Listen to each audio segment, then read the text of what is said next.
Pride's a sin, right?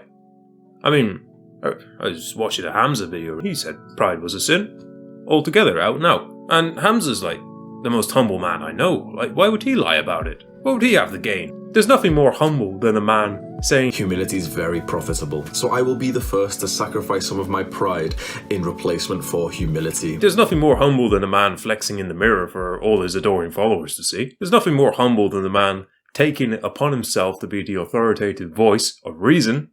He does a lot of humble things, don't get me wrong, but he takes pride in it, and that's where the issue lies. What Hamza is discussing in this video is that all pride is a sin. But is it? No, it's not. Pride is always confused to be a sin in the Christian world, because it's always thought of in its most extreme form. Do you need something? Do you need something? Do you need something? Okay, I thought so. Before social media, I was rich and anonymous. And after social media, I'm still rich, but no longer anonymous. Your insight is very good in some situations, but honestly, like, I don't give a flying fuck if this is just like my drip, and I still love myself, so. Now when we think of pride, we think of both the sin and the virtue.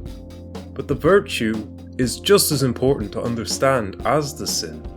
Humility is the only thing that can temper pride to be something productive. I don't think Hamza portrays this at all in his video. In fact, I think he goes down a very extreme route, delving into his own personal experiences and how he's trying to learn from them. And I admire that, because it takes a lot of balls to talk about your own problems online. But of course there are issues with it because it's Hamza. And what are they? Well, Hamza is talking as an authoritative voice in this scenario, as a man who can preach about pride. Okay, but where is he coming from? Well, let's just take a quick look, shall we? What does he put in the first minute and a half of his video? He has the Jeffrey and Adonis cartoon. That is to say, he doesn't want to become someone who is complacent with his own virtues, but rather the perennial learner. But then what does he do? He lifts weights and flexes in the mirror. That's not exactly a humble thing, is it? I mean, I get it. He's proud of himself for his accomplishment, and that's fine. But why has he put this in the video? If not for others to watch. Are they supposed to admire him? Are they supposed to feel envy? What are we supposed to feel here? Insecure? I don't know. I don't know why you'd flex in the mirror, other than to enhance your standing with the viewer as someone who knows what they're talking about because they're strong, because they're aesthetically pleasing.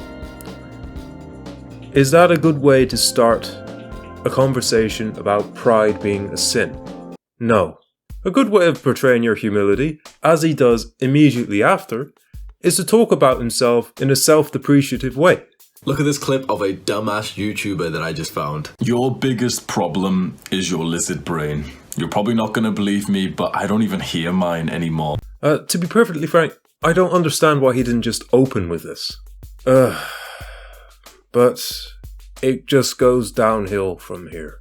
The best of the video has already passed, and now it's just a ramble into his sex life. Halfway through the video, he talks about his body count. He talks about how he had 30 to 50 women and how he got them all within the space of 18 months. He spends close to 2 to 3 minutes talking about this and then says, out of the blue, and so if you're watching this right now and you've suddenly got more respect for me because I said, oh, I slept with 30 girls, you probably got abused by your parents. So, yeah, the car falls off a cliff, so to speak. The spirit of what this man is saying is that pride stops you from learning and humility enhances your learning. It reminds you that you're a permanent student. It's pride and humility in a cipher. The claim is too broad to just narrow it down like that. Pride is a lot more than just refusing to learn. Pride is a danger to people around you if it goes too far, if it becomes superbious, You ever going, boss? Hey, and I'll give you these flowers for free. Hey, man, ain't no motherfucking bitch, man. Fuck wrong with you, man. What you mean, yo? Idiot, huh? Fuck wrong with you, man. You just destroyed the Think I'm flowers. soft or something? Fucking bitch. This shit, man. Fuck Yo, they're just flowers. Fuck out of here, man. Ain't no bitch. Humility is the only way to treat it. It's the only antidote, as Mr. Iro says. Think about this. If someone is proud, their ego, their idea of who they are, their self, is improved in their own eyes. And what do we mean by improve? Well, implicitly, it means that it is better than what they had previously acknowledged another's ego to be. So that means it's bigger than another's. Their ego has become larger than the others because they were able to achieve this. Now, an ego on its own in a white blank room means absolutely nothing because it's all relative. You can't have a big ego if you're the only person alive. But if you're aware of at least one other person, you can measure your ego with theirs. You can measure your self-image, your self-worth with theirs and what they present to the world. And what measures it? Pride.